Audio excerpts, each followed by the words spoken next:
Good afternoon.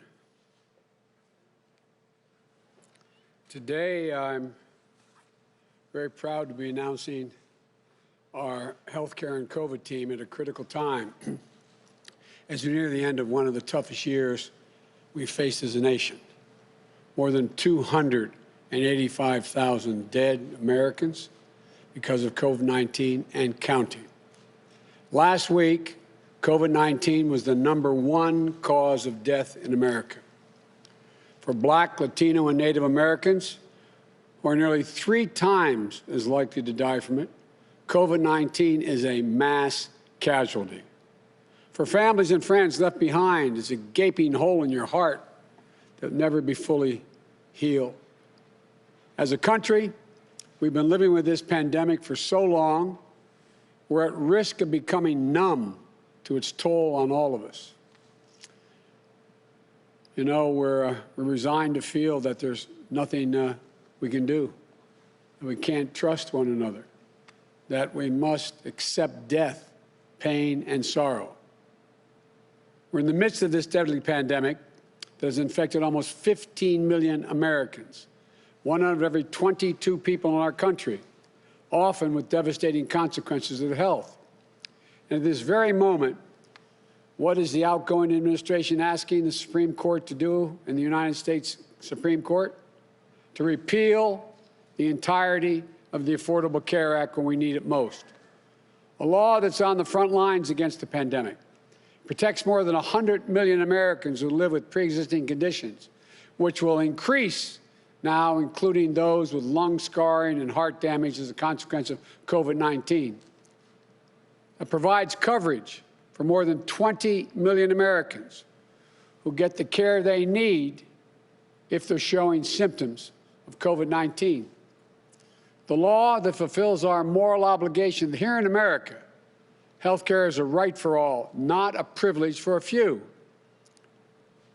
But as all of you know, I know that out of our collective pain, we're going to find a collective purpose to control the pandemic, to save lives, and to heal as a nation. Today, I'm pleased to announce a team that is going to do just that.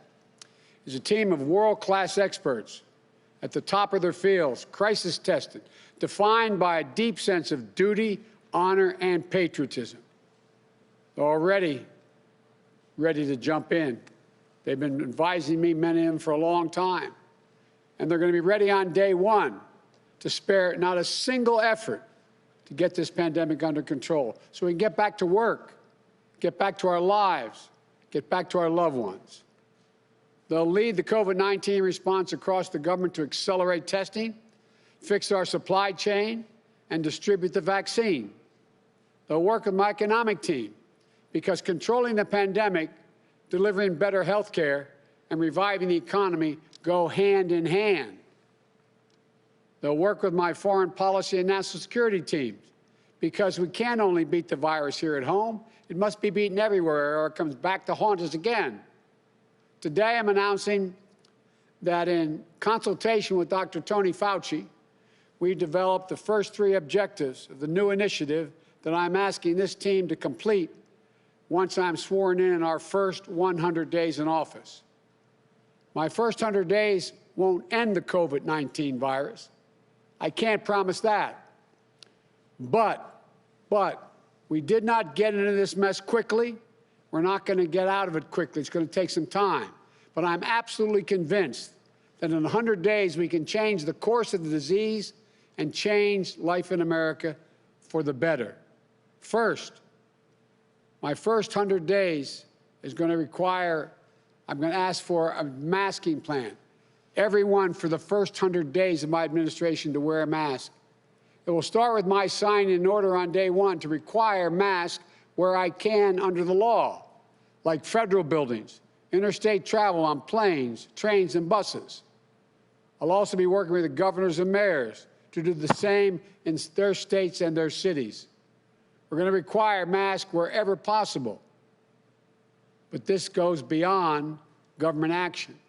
And so, as a new president, I'm going to speak directly to the American people and say what I'm saying now. We need your help. Wear a mask for just 100 days. It's the easiest thing you can do to reduce COVID cases, hospitalizations, and death. Help yourself, your family, and your community. Whatever your politics or point of view, mask up for 100 days once we take office. 100 days to make a difference. It's not a political statement, it's a patriotic act. It won't be the end of our efforts, but it's a necessary and easy beginning, an easy start. Secondly, this team will help get at the last 100 million COVID-19 vaccine, at least 100 million COVID vaccine shots into the arms of the American people in the first 100 days. 100 million shots in the first 100 days. And we'll follow the guidance of science to get the vaccines to those most at risk. That includes healthcare professionals, people in long-term care, and as soon as possible, it will include educators. This will be the most efficient mass vaccination plan in U.S. history. I credit everyone who's has gotten us up to this point. But developing a vaccine is only one Herculean task. Distributing it is another Herculean task. You know, and vaccines in a vial only work if they're injected into an arm of people, especially those most at risk. This will be one of the hardest and most costly operational challenges in our nation's history. We're going to need Congress to fully fund vaccine distribution to all corners of the country, to everyone. I'm encouraged by the bipartisan efforts in Congress around a $900 billion economic relief package, which I've said is critical. But this package is only a start for more action early next year. We must also focus significant resources on direct public health response to COVID-19. Our preliminary review of Trump administration's vaccine distribution plans confirms media reports. Without urgent action by this Congress this month to put sufficient resources into vaccine distribution and manufacturing, which the bipartisan group is working on, there's a real chance that after an early round of vaccinations, the effort will slow and stall. Let me repeat, we need Congress to finish the bipartisan work underway now, or millions of Americans may wait months longer to get the vaccine. Months longer than they otherwise would have to wait to get the vaccine, the vaccination. Look, and then we're going to need additional action next year to fund the rest of the distribution efforts. We'll also need the Trump administration to act now, though, to purchase the doses it has negotiated with Pfizer and Moderna, and to work swiftly to scale manufacturing to U.S. populations and the world. This can be fixed. If it is fixed, my team will be able to get at least 100 million vaccinations done in my first 100 days. The third thing I'm going to ask in the 100 days, it should be a national priority to get our kids back into school and keep them in school. If Congress provides the funding we need to protect students, educators, and staff, if states and cities put strong public health measures in place that we all follow, then my team will work to see that a majority of our schools can be open by the end of my first 100 days. That's right. We'll look to have the most schools open that we can possibly in 100 days if Congress provides the funding we need. It's not a secret how to do it. Masking, vaccinations, opening schools. These are the three key goals for my first 100 days. But we'll still have much to do in the year ahead, and sadly, much difficulty as well. We'll be far, far from done. Yet, it's possible that after 100 days, we'll be much further along in the fight against this pandemic. And I'm grateful to the members of my COVID team that I'd like to introduce to you now, who will lead the way. I'm really proud of this group. For Secretary of Health and Education Service, I nominated Xavier Becerra. Xavier Becerra, excuse me. He currently, the Attorney General of California, leading the second largest Justice Department in America, only behind the United States Department of Justice. And for nearly 25 years before that, he was a congressman representing Los Angeles, one of the largest, America's largest and most diverse cities. Xavier spent a career fighting to expand access to health care, reducing racial health disparities, protecting the Affordable Care Act, and take on powerful special interests to prey on profit off of people's health, from opioid manufacturers to big tobacco. During this pandemic, he'll protect the safety of the frontline healthcare workers, rooted out the fraud from the bad actors who take advantage of people. And he stood up for homeowners trying to pay their mortgages during this devastating economic crisis. There are things he's already fought for and accomplished in many cases. And as secretary, HHS secretary, he will skillfully oversee the CDC and the FDA, Medicare and Medicaid. No matter what happens in the Supreme Court, he'll lead our efforts to build on the Affordable Care Act. He'll work to dramatically expand coverage and take bold steps to lower health care and prescription drug costs. Xavier is a key leader who leads a key agency charged with protecting the health and wellness of the American people. He's also the first Latino leading HHS, the son of a working class immigrant family that came from Mexico, a true public servant who's dedicated his career in the service of the people and the service of this country that we all love. To serve as coordinator of the COVID-19 response team, I'm turning a world-class manager and leader. I've known Jeff for a long time, from the first and last days of the Obama-Biden White House and throughout the campaign and now the transition. There's no one else you'd want to help manage some of the most consequential and complex priorities of a country. Director of National Economic Council for President Obama, Acting Director for the Office of Management and Budget. Was there during the Great Recession as we went from crisis to recovery to resurgence in 8 years. He was there to lead the team and help implement the Affordable Care Act and get healthcare.gov up and working at a critical moment. That was a monumental feat that required vision, patience, experience, fortitude, and real expertise. Well respected across the aisle and around the country, from business to labor leaders to entrepreneurs to educators. Chairman of the board of the Children's National Medical Center, one of the world's top children's hospitals. Jeff knows how to build and lead a team, how to identify and solve problems, and how to fully mobilize the federal government on behalf of the health, safety, and prosperity of the American people. Jeff Zients, thank you for being willing to do this again. The Surgeon General of the United States, I nominate a man who could do any of these jobs, I think, but Dr. Vivek Murthy. He's worked with me for a long time. He's a renowned physician and research scientist, a trusted national leader on health care, and for me, a trusted advisor during the campaign and transition. This will be the second time serving as America's doctor, having served in this role under President Obama. During his tenure, he took on some of the most pressing public health issues we face. Excuse me, from the opioid crisis to threats to America's mental health.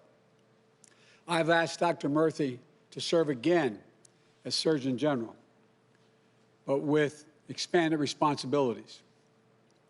He will be a key public voice on the COVID response to restore public trust and faith in science and medicine. One of the reasons, Doc, I ask you to do this, when you speak, people listen. They trust you. You have a way of communicating. They can just see it in your eyes. I mean this sincerely. It's a really, really important thing to be communicated now when people are in so much doubt.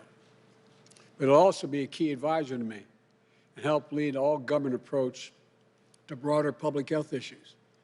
We've talked a lot about the need to vastly increase focus on mental health in the country, addiction and substance use disorders, social and environmental detriments to health, and much more.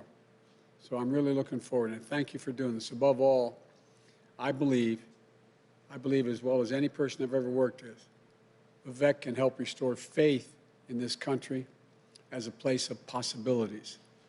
The son of Indian immigrants who raised their children to always believe in the promise of America.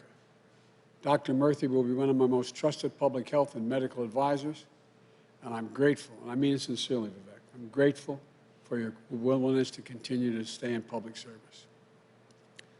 And for Director of the Center for Disease Control, the CDC, and Prevention, I might add, I appoint Rochelle Walensky.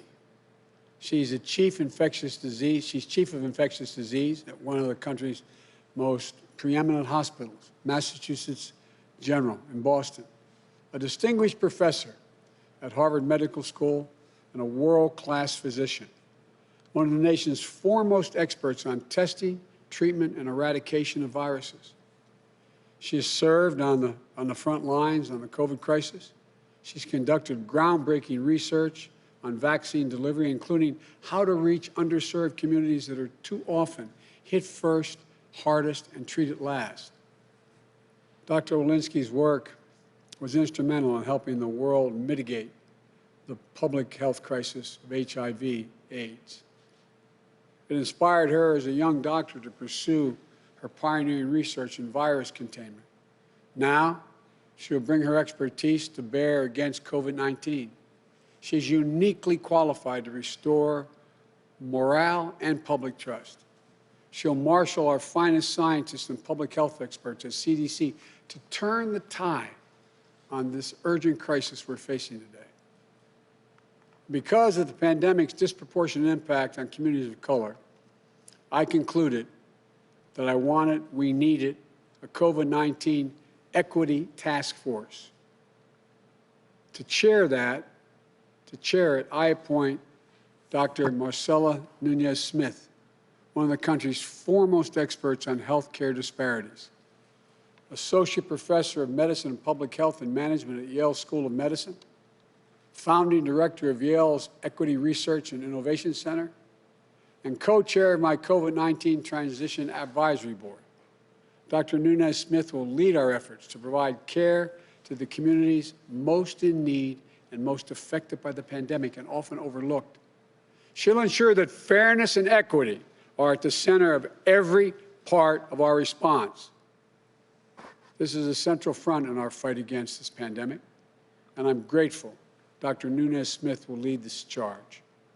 And finally, as both head of my National Institute of Allergy and Infectious Disease and my chief medical advisor on COVID-19, I'm pleased to say that Dr. Tony Fauci will be a member of my COVID team.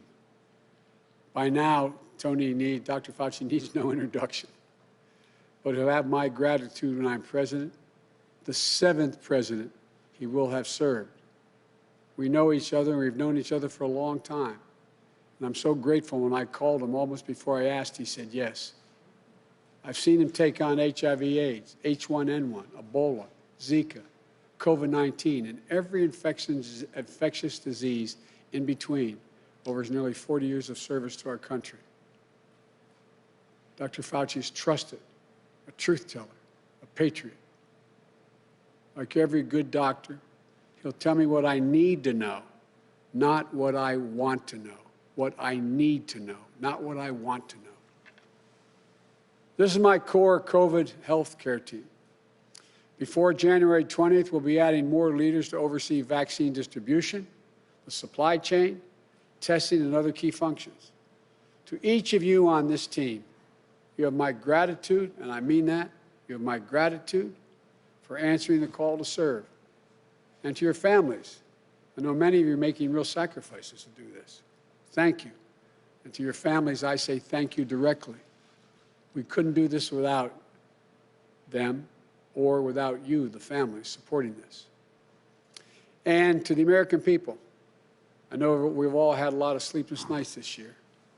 So many of you staring at the ceiling at night worrying, my God, what happens? What happens if it strikes my family?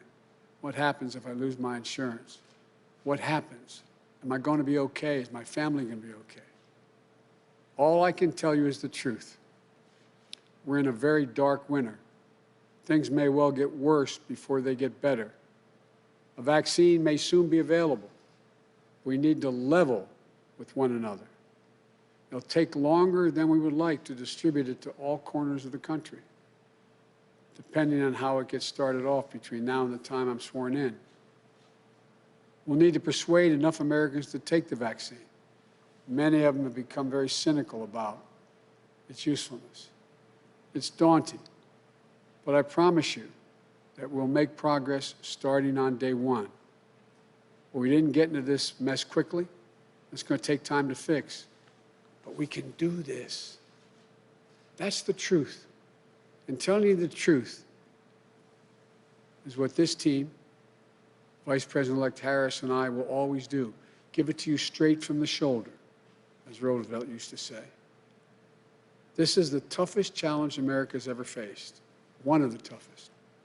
But we know that we can overcome and heal together as one nation.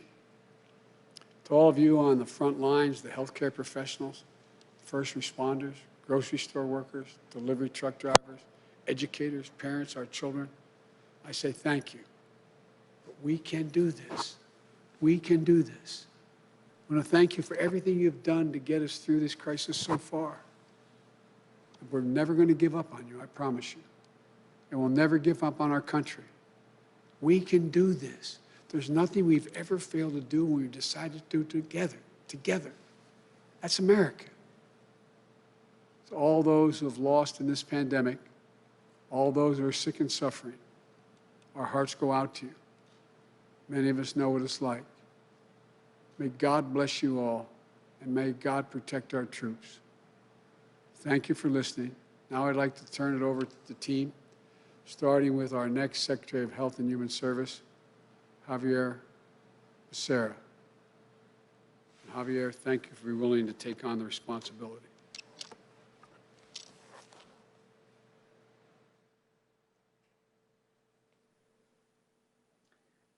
Along with Carolina, my wife, and Natalia, Olivia, Clarissa, and Ivan, greetings from California. Mr. President-elect, Madam Vice President-elect, I am honored and excited to join your team. The mission of the Department of Health and Human Services has never been as vital or as urgent as it is today. The COVID pandemic and its economic fallout have thrust families into crisis. Too many Americans are sick or have lost loved ones. Too many have lost their jobs, and with that, their health care and hope. You have made it clear, Mr. President-elect, that to build back a prosperous America, we need a healthy America. That then will be job one for your team at HHS. 55 years ago, during another time of hardship, former Health Secretary and fellow Californian John Gardner said, "What we have before us are some breathtaking opportunities disguised as insoluble problems." Gardner went on to help President Lyndon Johnson build the Great Society, ushering in Medicare, Medicaid, and civil rights that brought greater equity, greater opportunity, and greater hope to all Americans. Now it's our turn to discover the breathtaking opportunities before us in the midst of this hardship and pain. It's our turn to build up and to back up our doctors and medical professionals, our hospitals and clinics battling the coronavirus. Our turn to restore faith and confidence in our leaders, to deliver solutions that unite and heal us and inoculate us from fear. Our turn to spur our brightest minds to launch the next generation of innovative medicines and cures. And it is our turn to build a nation where, as the President-elect so often says, healthcare is a right, not a privilege. At HHS, tackling pandemics, saving lives, keeping us healthy should be our calling card. And we won't forget that there is a second H in HHS, the human services, the work we do for our children, seniors, and disabled. They will stand tall in a Biden-Harris HHS.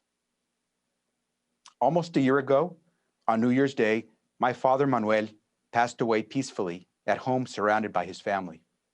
We got to celebrate Christmas together. And when the end came, my dad knew we were there with him. No one should ever have to die alone in a hospital bed loved ones forced to stay away. That seems so contrary to the values of a great nation, the values that drew my parents, like generations before and after them, to come to America. Manuel and Maria Teresa had only their health and hope when they arrived in California. A road construction worker with a sixth grade education and a clerical worker who arrived in her teens from Guadalajara, Jalisco, Mexico. As they helped build a better California, they built a pretty good partnership that lasted 67 years. And while they never got to experience the inside of a college, they did send their 4 kids there, as well as to the military. Now, President-elect Biden has offered me a breathtaking opportunity to work with his team to shape our healthcare future. I share the President-elect and Vice President-elect's determination to rebuild unity and civility in America. We know it takes hard work. We know we must do it together. We know it will be key to building critical momentum and support for the prevention and treatment of the coronavirus. Those values and priorities will help us emerge from this pandemic a stronger, more just, and more equitable nation. Literally, there are millions of small business owners and tens of millions of workers who are counting on us. I am proud to have this chance to implement the President-elect's vision for a better America through the challenging assignments that are in store for the Department of Health and Human Services. Mr. President-elect, Madam Vice President-elect, thank you for this opportunity to serve.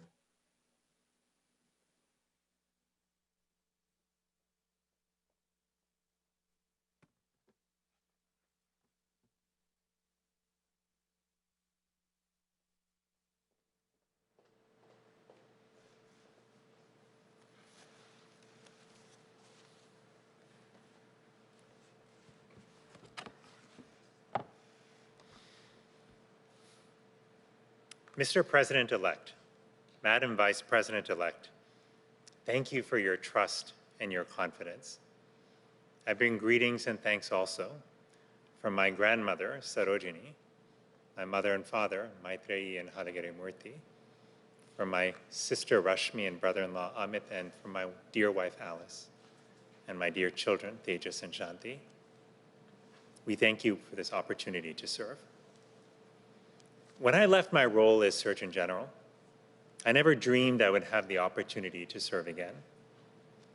And in this moment of crisis, when so many Americans have fallen sick and lost loved ones, when people have lost their jobs and are struggling for childcare, I feel grateful to be able to do everything I can to end this pandemic. While this is a daunting task, we absolutely have as a country what we need to overcome this virus. We have world-class scientists. We have courageous medical professionals who are risking their lives to care for the ill. We have companies that are on the cusp of delivering vaccines. And most of all, we are blessed with generous and compassionate people all across America who are stepping up to help those who are struggling. If we work together, we will overcome this pandemic and return to our lives. But COVID-19 is not the only health crisis we face. If anything, it has underscored a host of other epidemics that are devastating families and shortening lifespans. Crises like addiction, including the opioid crisis, our aspiring mental health concerns, our glaring racial health disparities, and the high rates of chronic illness that we face, like diabetes and heart disease. These challenges are both caused by, but also exacerbated by, broader societal issues, from the economic strains so many people are facing, to the disconnection and loneliness that many of us feel. In my new expanded role, I will work to bring a health focus to our policies across government so that our schools, our workplaces, and our communities can be forces for strengthening our health and well-being. But the truth is that the very best policies, and even the best vaccines and treatments, will not heal our nation unless we also overcome the fear, anxiety, anger, and distrust that so many Americans are feeling right now. So more than anything, I will come to this role as a doctor, one who learned the most important lessons about medicine not in medical school, but from the clinic that my parents opened when they first came to America as immigrants decades ago. As a child, I saw how they took their time, not just to diagnose illnesses, but to ask their patients' families about their lives, to pore over pictures of children and grandchildren that were pulled from wallets. They listened deeply to people's stories and their struggles, often running well over their appointment time. And they taught me that the best doctor is not an authority figure who writes prescriptions, but rather a partner in healing. Someone who sees patients in their fullest humanity and empowers them to take charge of their health. That is the kind of doctor I have always tried to be. And if confirmed, that is the kind of Surgeon General that I will strive to be. I will dedicate myself to caring for every American, driven always by science and facts, by head and by heart, and endlessly grateful to serve one of the few countries in the world where the grandson of a poor farmer in India could be asked by the president-elect to look out for the health of an entire nation. That is a testament to the promise of America, one that I will seek to fulfill every day as Surgeon General. Thank you so much. And thank you again, Mr. President-elect and Madam Vice President-elect, for this opportunity to serve.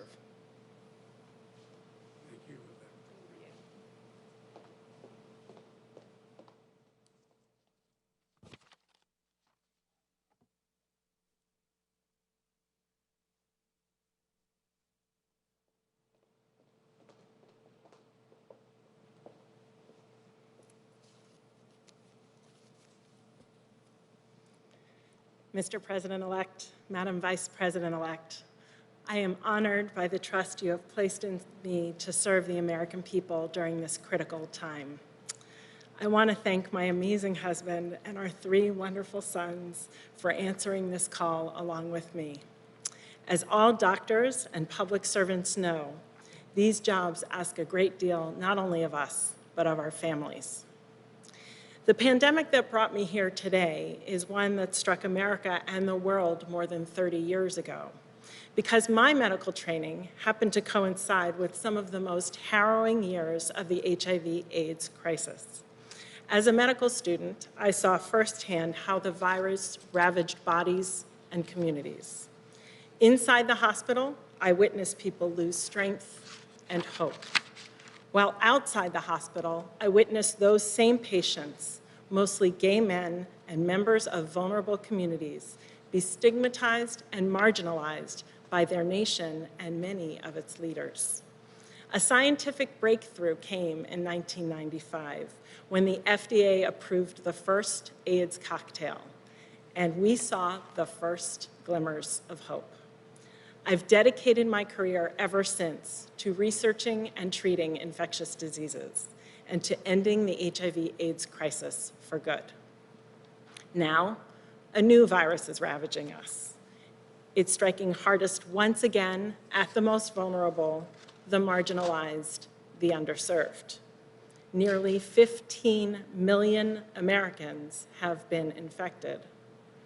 Over 280 million loved ones are gone. The pain is accelerating. Our defenses have worn down. We are losing life and hope at an alarming rate. I never anticipated I would take on a role helping lead our national response, and government service was never part of my plan. But every doctor knows that when a patient is coding, your plans don't matter. You answer the code. And when the nation is coding, if you are called to serve, you serve. You run to take care of people, to stop the bleeding, to stabilize, to give them hope and a fighting chance to come back stronger. That's what doctors do. I'm honored to work with an administration that understands that leading with science is the only way to deliver breakthroughs, to deliver hope, and to bring our nation back to full strength. To the American people and to each and every one of you at the CDC, I promise to work with you to harness the power of American science, to fight this virus and prevent unnecessary illness and deaths so that we can all get back to our lives. Mr. President-elect, Madam Vice President-elect, I thank you for this opportunity.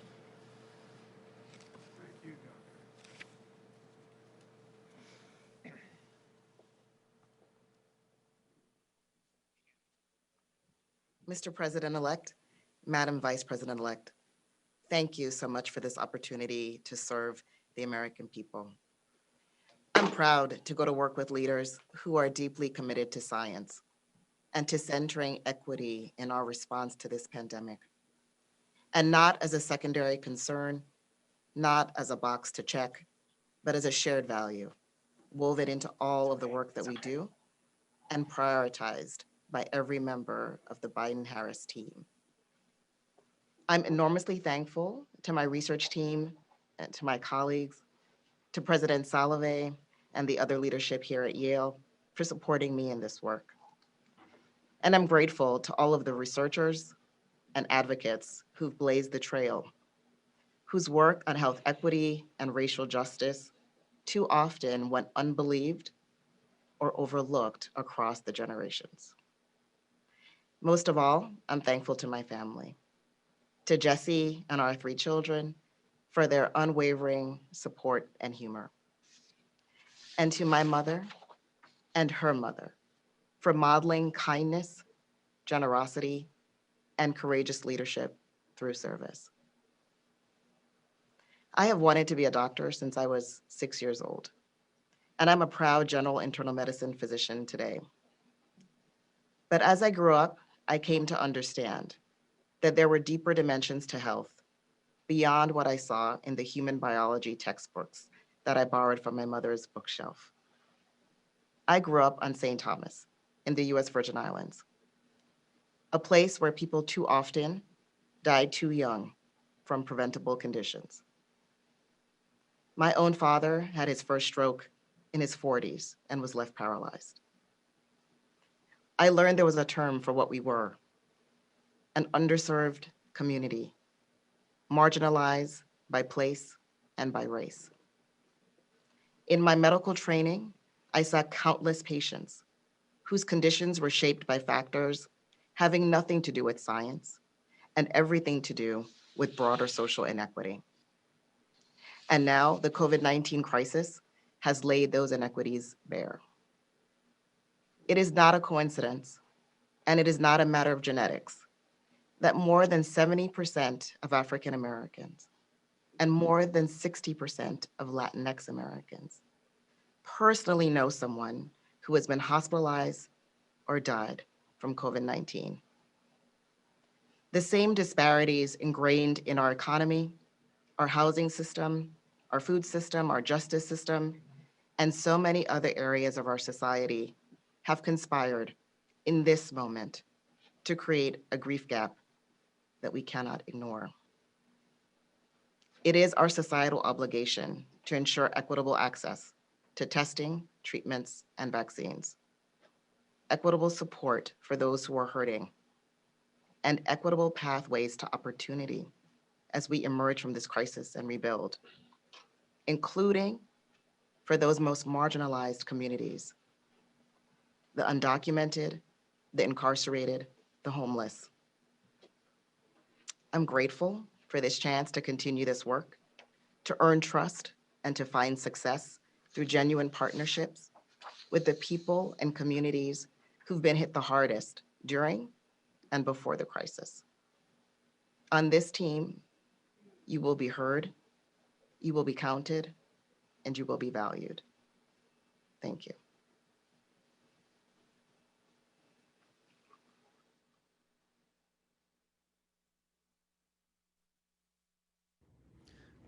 President-elect Biden and Vice President-elect Harris, Thank you so much for asking me to be part of this COVID response team.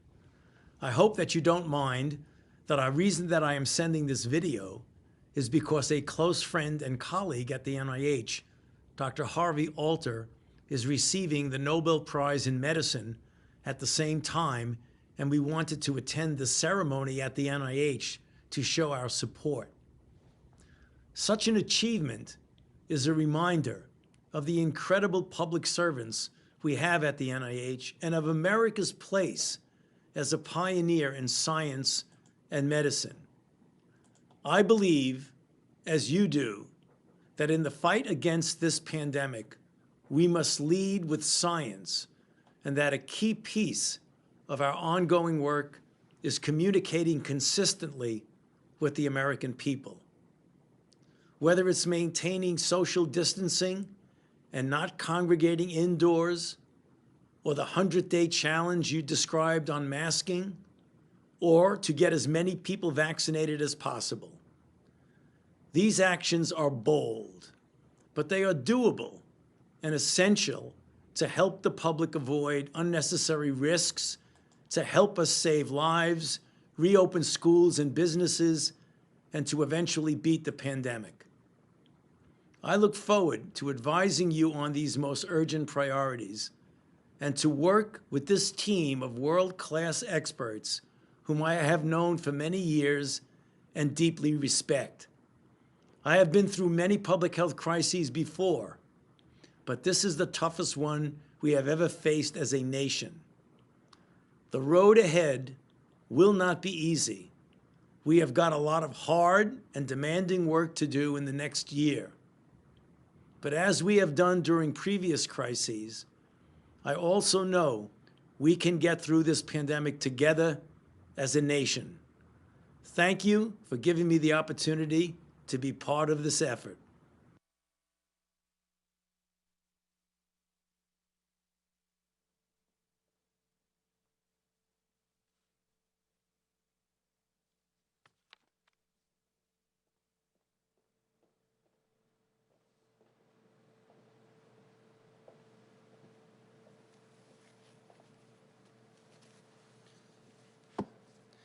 President-elect Biden and Vice President-elect Harris, I'm honored by your trust in me and humbled by the task at hand.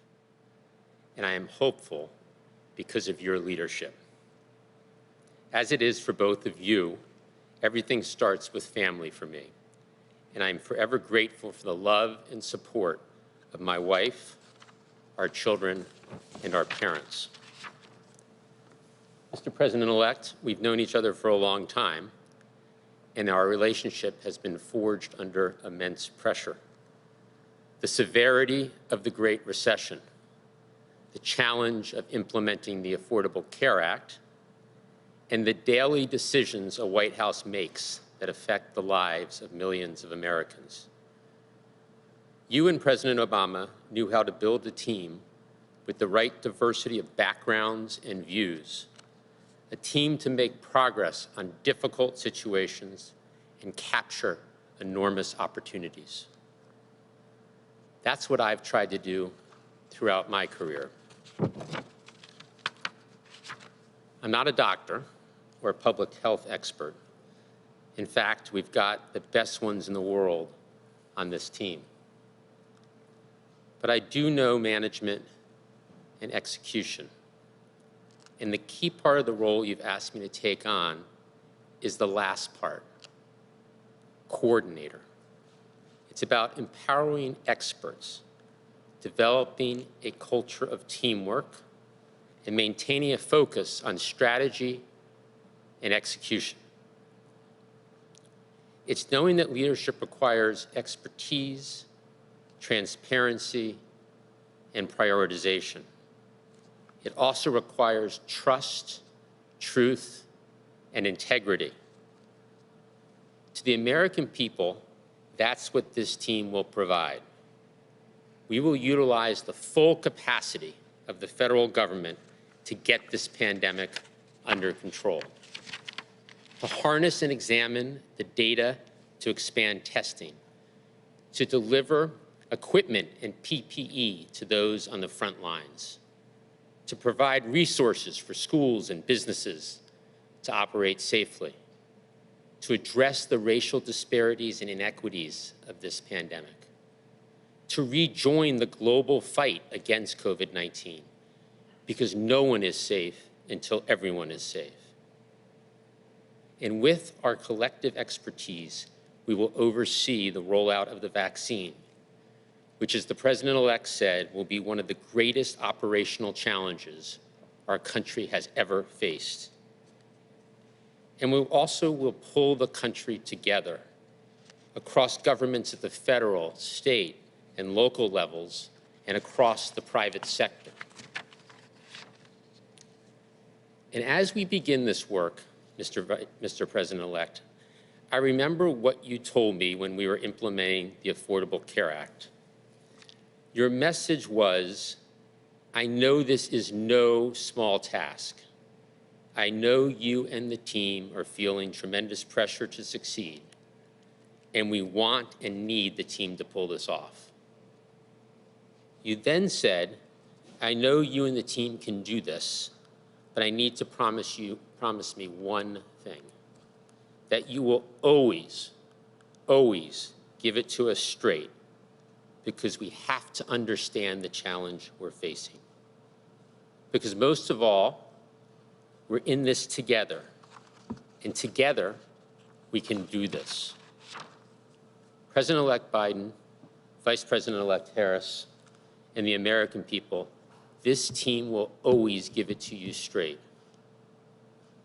The work ahead will not be easy, but we know what needs to be done, and we will get it done together. Thank you.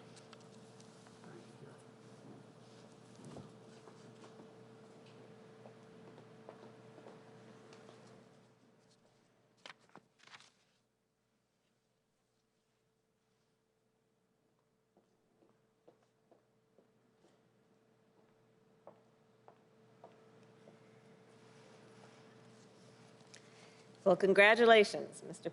President-elect, on nominating and appointing a most outstanding team to get this pandemic under control.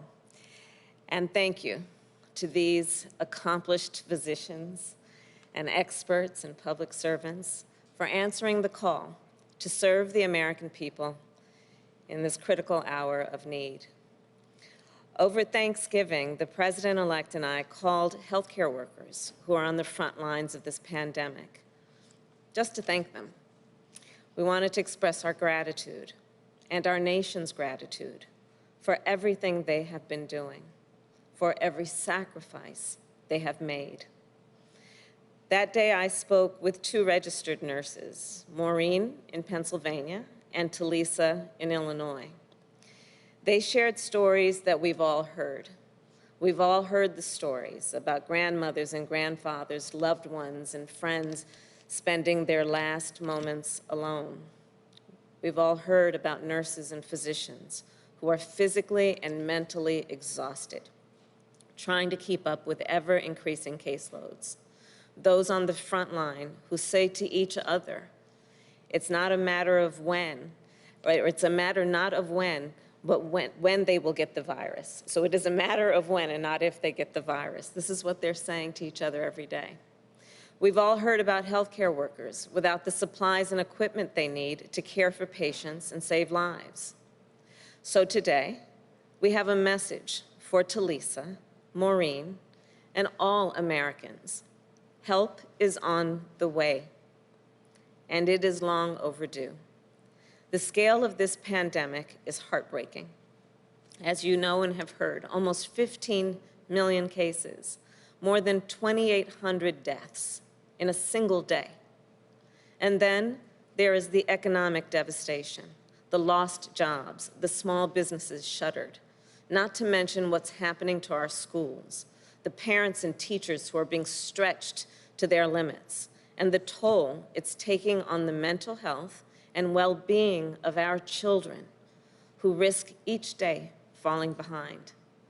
Opening our schools and economy safely and responsibly, getting this virus under control, all of it starts with listening to experts and leaders like these, Americans who reflect the very best of our nation. They are top physicians, public health experts, and public servants. And they are the team that the American people need and deserve to make sure testing and treatment are free for everyone, to make sure vaccines are safe, free, and equitably distributed, to make sure we are better prepared for future pandemics and other health threats, and to make sure quality, affordable health care is available to all. From an early age, I saw the life-saving work that our healthcare professionals provide, especially for the most vulnerable among us. You see, my mother was a breast cancer researcher, and my sister and I spent many hours roaming the hallways of the hospital where she worked. I'm sure your kids have too.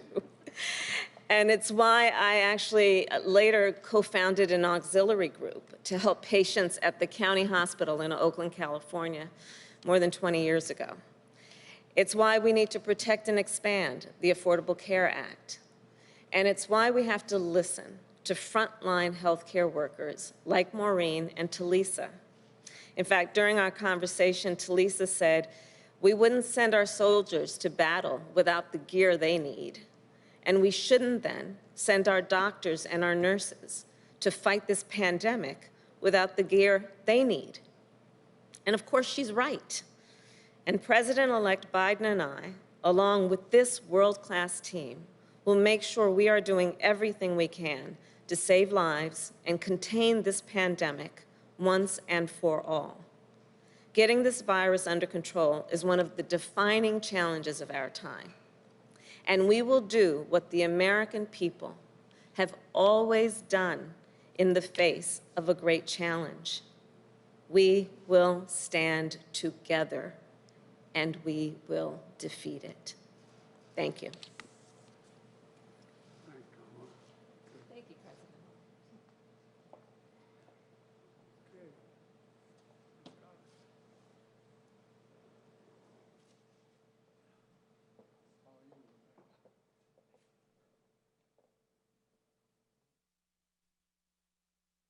For 100 million vaccines.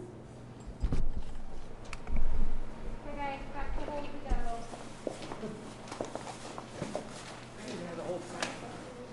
No, I was not standing behind you the whole time. That was so creepy.